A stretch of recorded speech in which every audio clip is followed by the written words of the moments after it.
Hey everyone, and welcome. Today, we're going to dive into a really powerful leadership model. It's not about finding one perfect style, but about having a whole playbook, one that lets you adapt to what your team needs in any given moment. So let me ask you something, right off the bat. Are you really leading your team, or are you just managing tasks? You know, there's a huge difference, and we're about to unpack a simple framework that's going to help you master that difference. All right, so here's our game plan for today. First, we're going to drop into a new campaign at a marketing agency. That's going to help us unpack the leader's playbook itself. Then, we'll follow an employee's incredible four-stage journey, see the amazing results, and finally, we'll talk about how you can make this leadership shift your own. Okay, so let's set the scene. Picture a super fast-paced, buzzing digital marketing agency. This is where we meet Priya, a really experienced campaign lead, and Arjun, a new junior digital strategist. He is so eager to get started, but you can just tell he is completely overwhelmed by the brief for this massive new client campaign that just landed on his desk. Now, before we see how Priya handles this situation with Arjun, we need to understand the powerful tool she has in her back pocket. It's called the Situational Leadership II model, or, as we'll call it, SLII. So the core idea of SLI is actually really simple, but it is a total game changer. It says there is no single best way to lead.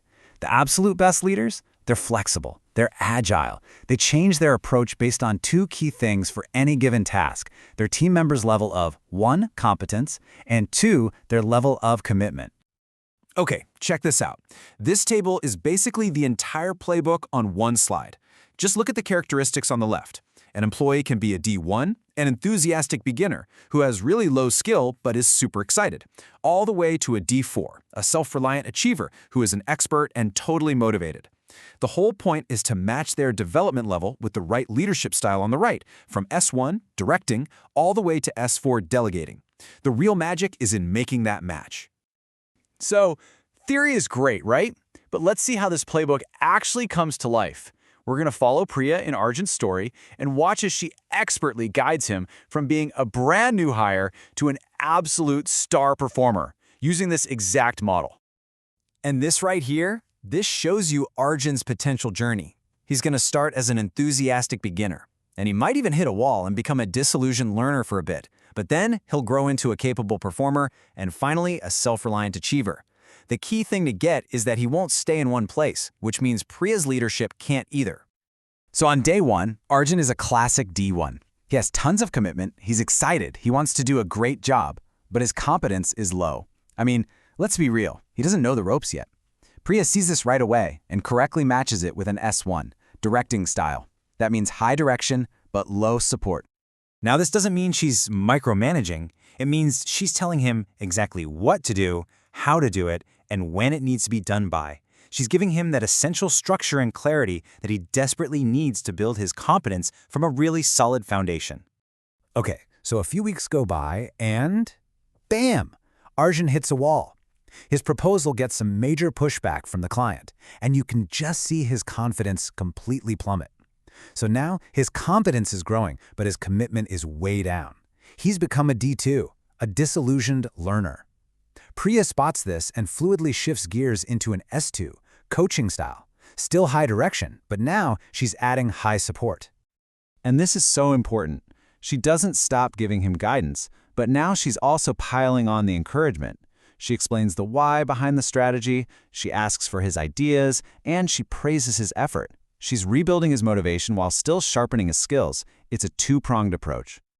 All right, let's fast forward a bit.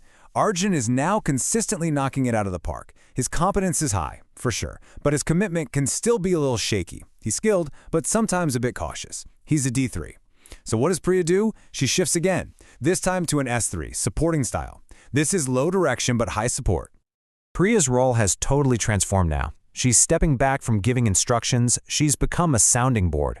She brings Arjun into the decision-making process, encourages him to solve problems on his own, and really focuses on empowering him to trust his own judgment. Okay, so finally, 6 months later, a brand new, even more complex campaign lands on their desk. Priya looks at Arjun and she sees a D4. He's got high competence, high commitment, he's a self-reliant achiever. Her job now is actually pretty simple. Use an S4 delegating style. That means low direction and low support. She gives him the entire project. I mean, full ownership. She trusts him completely with the strategy and the execution, and just lets him know she's available if he needs to bounce ideas around. This is the ultimate form of empowerment. She's showing him that she believes in him 100%. So after all that, all of Priya's shifting and adapting, what was the actual result? Did it work? Oh yeah, it worked. Big time. The campaign didn't just meet its engagement targets, it absolutely crushed them. By 35%. And the reason is simple, right? At every single stage of his development, Arjun got the exact type of leadership he needed to learn, to grow, and ultimately to perform at his absolute best. This quote just nails it.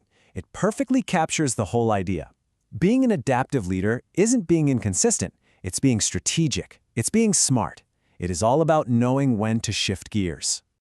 Okay, so great story, right? But what does this mean for you? How do you take this powerful concept and actually start making this leadership shift with your team, like today? Look, it really boils down to this simple, continuous loop. First, you have to diagnose where your team member is at for a specific task. Are they a D1, D2, D3, or D4? Second, you match your leadership style to that level. And third, and this is key, you have to re-evaluate all the time because people are constantly growing and changing. The whole goal is to move them toward autonomy and mastery. So I'll leave you with this one question to think about. Based on everything we've just talked about, who on your team needs a different style from you starting right now?